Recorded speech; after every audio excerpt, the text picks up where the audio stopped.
There is a large open market, and I can hear faint echoes of peasants' voices advertising tomatoes and radishes, watermelons and spring potatoes. The summer open market is the only place where you can still buy food without a huge line. In Romania, we eat better in the summer. I run into my childhood friend Christina. Her 2 chestnut braids are wrapped around her head, and she gives me the news breathlessly, without any word of introduction or a hello, as if she had been expecting to meet me in the street tonight. "Did you hear about Mariana? Mihai killed her," Christina says. "The 2 of them went on a 3-day trip at the end of April.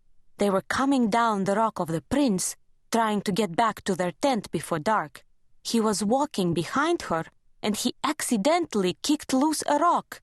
It hit her on the head and killed her, just like that." Christina breaks into sobs. She was a good friend of Mariana's and learned about kissing and lovemaking from her, which she would then tell me. I tried to picture Mariana. I used to admire her.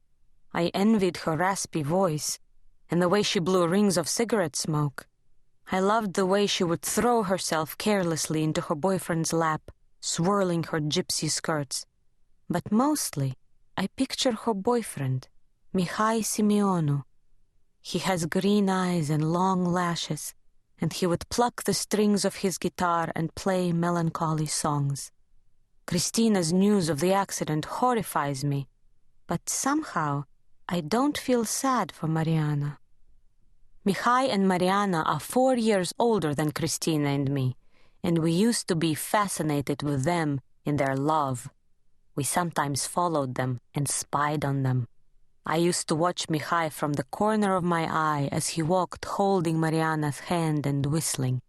Now I picture him walking like that, but there is no one holding his hand. Instead of heading towards the boulevard, we turn back to our neighborhood. Christina doesn't want to be seen crying by the whole world. We pass a row of neatly lined up yellow, peach, and blue stone houses toward the park at the end of the street, and see Mihai walking circles in the shadows around the wooden bench where he and Mariana used to kiss and sing until late at night. He is unshaven and wears checkered mountain pants, boots, and a wrinkled short-sleeve shirt. Christina starts crying again at the sight of him, and I tell her to go home and leave me alone with him. I watch him smoking those unfiltered Romanian cigarettes called Carpathians, almost like a cruel joke. I never understood why such stinking cigarettes are named after our most beautiful natural assets. Romanian cigarettes are the worst cigarettes in the world, bitter and sour. Suddenly, my heart aches for him as he smokes and walks furiously, hurting from his loss. I go straight to him, cross his path shamelessly so he can't avoid me. He has to look at me. And he does. He gives his anger a rest and smiles a little, squinting his green eyes in the smoke. I ask if he wants to walk with me. He nods. The moon is full, hanging low. He has his head down and walks fast. I can't keep up with him.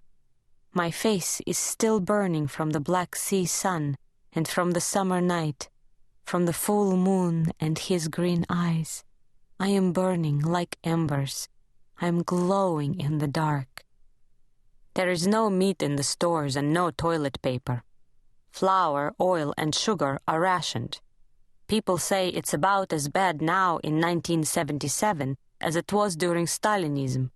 The worst of it is that there are men in black leather jackets with small eyes who watch at every corner, on every floor of every building, and who listen on every telephone line.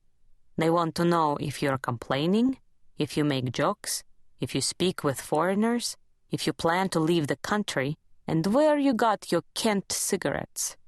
Somehow, many people manage to escape the country.